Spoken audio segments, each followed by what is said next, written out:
अस्सलाम वालेकुम फ्रेंड्स। गुजरते वक्त के साथ औरत की इनसिक्योरिटी भी बढ़ती जा रही है और ये मेल डोमिनेटेड सोसाइटी उल्टा इल्जाम भी औरत पर डाल देती है।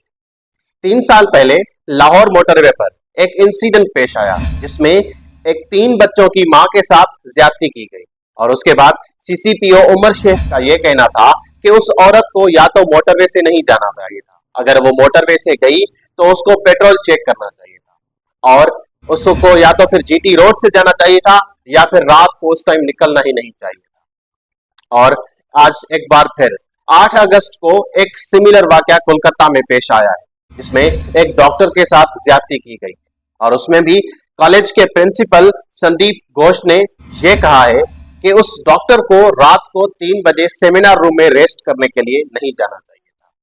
क्या औरत इतनी बेबस और लाचार हो चुकी है कि अगर वो मुतासिर भी हो तब भी इल्जाम उसी पर डालना है? आइए बात करते हैं इस वीडियो में औरत की बढ़ती हुई इनसिक्योरिटीज और doctor Mamita rape murder case के बारे में। आप देख रहे हैं सलीम द इन्फॉर्मर और मैं आपका अपना अब्दुल सलीम।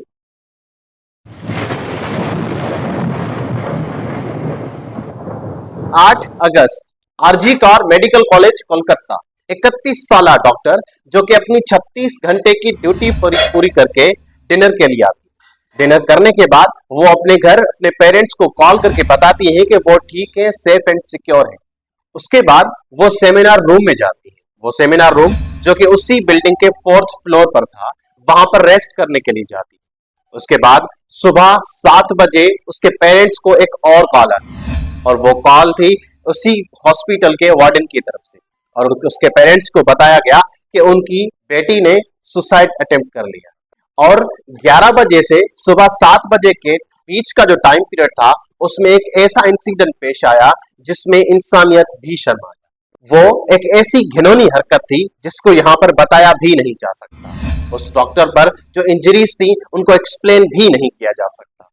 उस सेमिनार रूम में कहीं पर भी कोई सीसीटीवी कैमरा मौजूद नहीं था, लेकिन फॉर्चुनेटली जो सीढ़ियां चढ़ी जाती हैं सेमिनार रूम तक आने के लिए वहां पर एक सीसीटीवी कैमरा जरूर मौजूद था।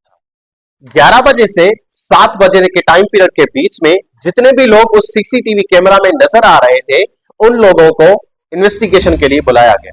उनमें से एक शख्स ऐसा भी था जिसके कानों में ब्लूटूथ डिवाइसेस थी जो कि सीसीटीवी में नजर आ रहा था, लेकिन वापसी पर उसके पास ब्लूटूथ डिवाइस नहीं था जो कि उसी सेमिनार रूम में रह गया था।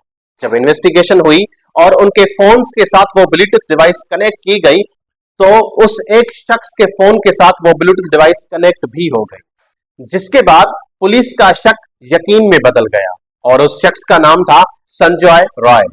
संजय रॉय पुलिस का नंबर 1 सस्पेक्ट बन गया और जब छानबीन की गई तो पता चला कि उसके खिलाफ इससे पहले भी कंप्लेंट्स दर्ज हैं और वो ड्रिंकिंग भी करता था और वो सिविल वॉलंटियर भी रह चुका था। सिविल वॉलंटियर वो लोग होते हैं जो कि पुलिस के अंडर में वॉलंटियरली काम करते हैं और उनको पे भी मिलती है।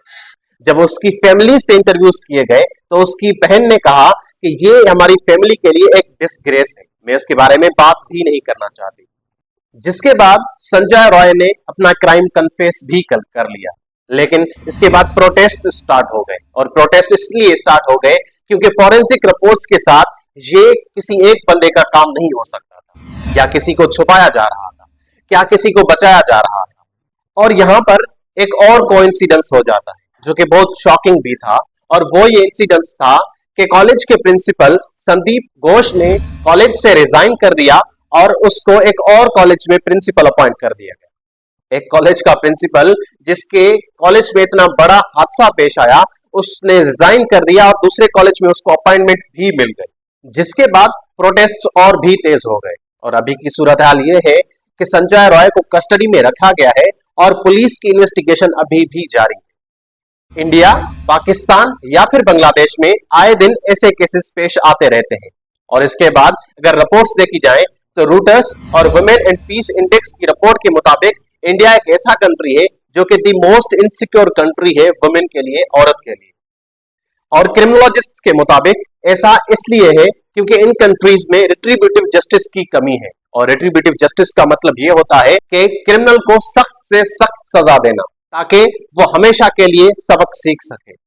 औरत की इस बेबसी और लाचारी पर सवाल तो जरूर उठते हैं लेकिन इस पर कोई कदम नहीं उठाता। खास करके गवर्नमेंट्स रिस्पॉन्सिबल है इस चीज के लिए। अगर न्यूयॉर्क में भी देखा जाए तो ऐसे बहुत सारे केसेस फाइंड किए जाते हैं। और कोई औरत अगर अपनी मर्जी से जिंदगी जीना चाहे तो उसके ऊपर एसिड फेंके जाते हैं, उसको कत्ल कर दिया जाता है, उसके साथ ज्यादती की जाती है। और इसके लिए ऐसी मूवीज को भी बैन करना पड़ेगा जो कि वायलेंस प्रमोट करती है। इसी के साथ मैं आपकी इजाजत चाहूंगा। चैनल को सब्सक्राइब कीजिएगा, वीडियो पसंद आए तो लाइक कीजिएगा। खुदा हाफिज।